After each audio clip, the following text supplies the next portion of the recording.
कल्लू का घर बहुत ही बड़ा होता है और बहुत खूबसूरत होता है। कल्लू बहुत ही अमीर होता है। इस अमीरी की वजह से उसने 3-3 शादियाँ की हुई होती हैं और वो अपनी दे ज़िंदगी में बहुत मगन होता है, लेकिन एक आखिरी छोटी बीवी को इतनी तवज्जो नहीं देता। यार कल्लू यार, तुमने तो बहुत ही मज़े लिए हुए हैं अपनी ज़िंदगी में। 3-3 बीवियाँ हैं तुम्हारी, तो बहुत खिदमत करती होंगी। कोई तुम्हें कपड़े उठा देती होगी, कोई खाना बना देती होगी, कोई तुमसे रोमांटिक बातें करती होगी। वाह यार वाह, तुम्हारी तो बड़ी मौजें हैं। कितना एंजॉय करते होंगे, कभी किसी के साथ घूमने चले जाते होंगे, तो कभी बस एक हम ही हैं, एक ही हमारे नसीब में है और बस उसी को हर रोज सुबह शाम रात दिन देखते रहते हैं। मुंह न मत्ता जिन पहाड़ तो लत्था। ऐसे ही कबूतर भाई उसे बातें करता है और कल्लू कहते हैं यार ऐसी भी बात नहीं है, मेरे ऊपर भी बहुत सारी जिम्मेदारियां हैं।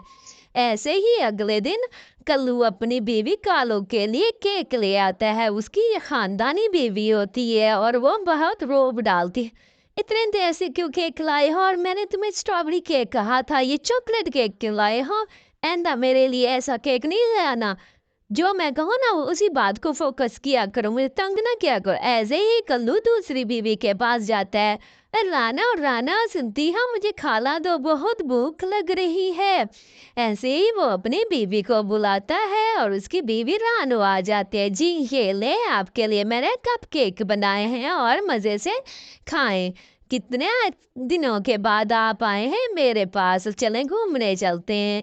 कल्लू बाज नहीं आता, इसने एक और गर्लफ्रेंड भी पटाई हुई होती है, वो उसको मनाने लगता है। जी जी एंदा, मैं ना तुम्हें ना वेट नहीं करवाऊंगा, ये लो देखो मैं तुम्हारे लिए गिफ्ट लाया था, इसको खोल के देखो, बहुत अच्छा है गिफ्ट, तुम्हारी पसंद का गिफ्ट लाया हूँ। और तुम हो के नाराजगी तुम्हारी खत्म ही नहीं होती। बेचारा थका हारा अपनी बीवी के पास जाने के लिए तैयार होता है। इधर निशु चिड़िया बेचारी बड़ी उदास होती है, उसके अंदर से बच्चा निकलने वाला होता है। कालू से इतनी तवज्जो नहीं देता क्योंकि वो गरीब घर से आई होती है। बेचारी बहुत फर्मा बरदार गरीब और खूबसूरत होती है। कल्लू की वजह से उसकी बीवियां भी, दूसरी बीवियां भी उसे बड़ा तंग करती हैं। काश काश मेरी यहाँ शादी ना हुई होती। बेचारी अकेले जाकर रोने लग जाती है मेरा बच्चा हो जाएगा तो ये दोनों तो मुझे मार डालेंगी, मेरे बच्चे को भी मार डालेंगी, मैं क्या करूं, मेरा परवरदिगार मुझे कोई मेरी मदद करे, मुझे कोई रास्ता दिखाएं। बेचारी ये सारी बातें अकेले में दिल का गुबार निकाल के वहां से चली जाती है और घर जाती है। ये ना हो कि वो दोनों मुझे डांटे तो मैं चली जाऊं। ऐसे ही कल लो बैठी थे, ओए कलमोही इधर आ, मुझे खाना चाहिए, भूख लगी है। कहाँ रहेगी ओए निशु, आ जाओ मुझे खाना दे जाओ। बेचारी निशु पॉपकॉर्न बना के ले आती है। ये ले जी ये ले आपके पॉपकॉर्न खाएं और मैं कोई और काम कर ले। तो ऐसे ही कल्लू अपनी बीवी टुनटुनी के पास ही बैठा होता है। एक तो आप हर वक्त कल्लू के पास बैठे रहते हैं, मुझे तवज्जो ही नहीं देते। मैं नहीं बात करती आपसे, मैं नाराज हूँ। कल्लू मुंह देखता रह जाता है कि देखो मैं इन बीवियों को कितना ख्याल करता हूँ।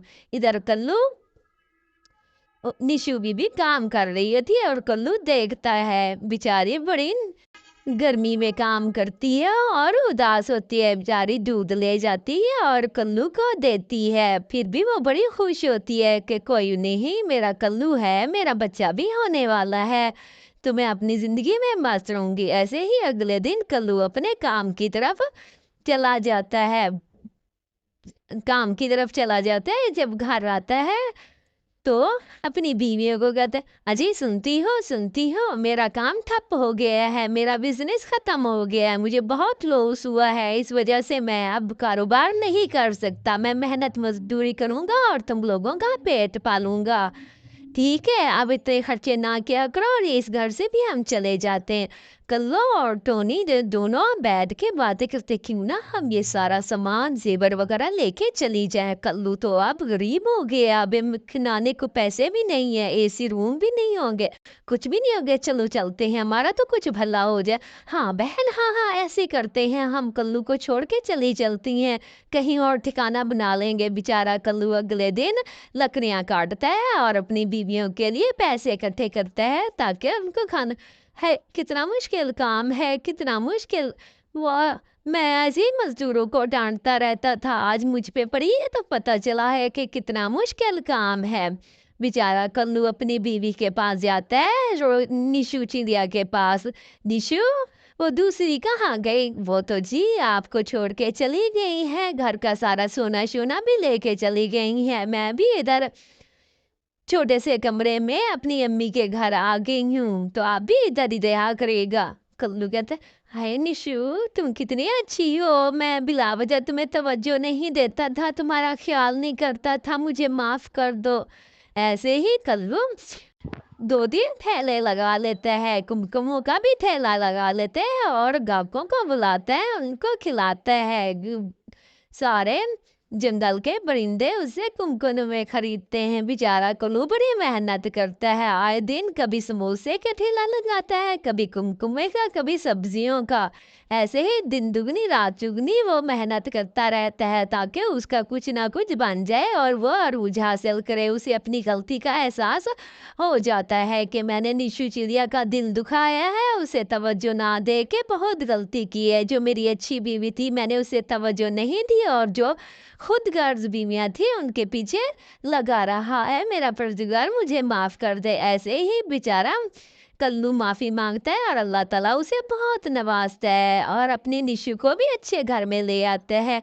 निशु, ये देखो मैं तुम्हारे लिए केक लाया हूँ, हीरे की अंगूठी लाया हूँ, अब तुम मुझे माफ कर दो, हम दोनों इकट्ठे रहेंगे, सारी उम्र इकट्ठे रहेंगे, कभी मैं आपको छोड़ के नहीं जाऊंगा। देखा प्यारे बच्चों, जो अच्छा इंसान होता है अल्लाह ताला उसे जरूर उसका अजर जरूर देता है, सब्र का फल जरूर मिलता है। और जो दो खुद गर्ज उसकी बीवियां थी उनको छोड़ के चली गई है और कल्लू को भी नसीहत मिल गई है कि वाकई अच्छे इंसान हमेशा ही काम आते हैं, खुद गर्ज लोग हमारे कभी काम नहीं आते। इसी तरह निशु और कल्लू बहुत अच्छी जिंदगी गुजारने लग जाते हैं, उनके पास वैसे ही पैसे दौलत आ जाती है और उसका अंडे